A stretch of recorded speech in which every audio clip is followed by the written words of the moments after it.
7 finalistët e fazës së parë të programit Hospitality Albania prezantuan sot përpara një jurie ndërkombëtare projekti det arkitekturore për transformimin e rezidencave të amortizuara qeveritare në destinacione ekskluzive për turizmin elitar dhe pritjen e personaliteteve të ndryshme. Në fjalën e tij, kryeministri Edi Rama deklaroi se konkursi i organizuar nga Korporata Shqiptare e Investimeve ka në fokus rimëkëmbjen e vilës së diktatorit në Vlorë dhe një tjetër rezidencë qeveritare në Velipoj. Ky është rasti i dy projekteve për cilat bëhet konkursi i sotëm. Njëri për vilën e udhëheqësit dhe diktatorit shqiptar në Vlorë dhe tjetri për një tjetër rezidencë qeveritare në zonën e Velipojës. Është një rrugë e re që ne po e shkelim, besoj unë, me sukses, por mbi të gjitha ku po praktikisht shikojmë potencialin e madh që ka vënia në shfrytëzim e aseteve shtetërore për ta përfshirë publikun përmes shtetit si një palë interesuar, duke ndryshuar praktikisht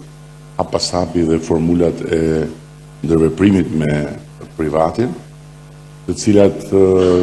deri dje kanë qenë shumë bazike. Ai solli në vëmendje modernizimin e 2 rezidencave në Tiranë dhe theksoi se modeli i ndjekur është ai i praktikave europiane ku shteti merr pjesë si pronar dhe partner në sipërmarrje për të krijuar një infrastrukturë të re financiare që gjeneron të ardhura dhe rrit kapacitetet publike për investim. Duke vënë shtetin në rolin e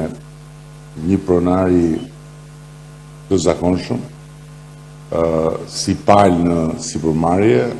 ne po zhvillojmë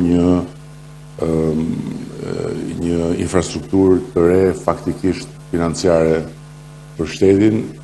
duke u bazuar tek modelet më të mira në Europë, që janë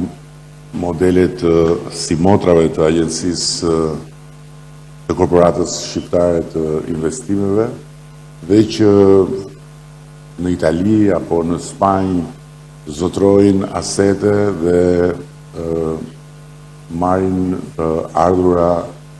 jashtëzakonisht mbretëslënse, të cilat vijnë në dispozicion të interesit publik për të investuar në infrastrukturë publike dhe për të përfshirë kapacitetet shtetërore në rritjen e ekonomisë, por edhe në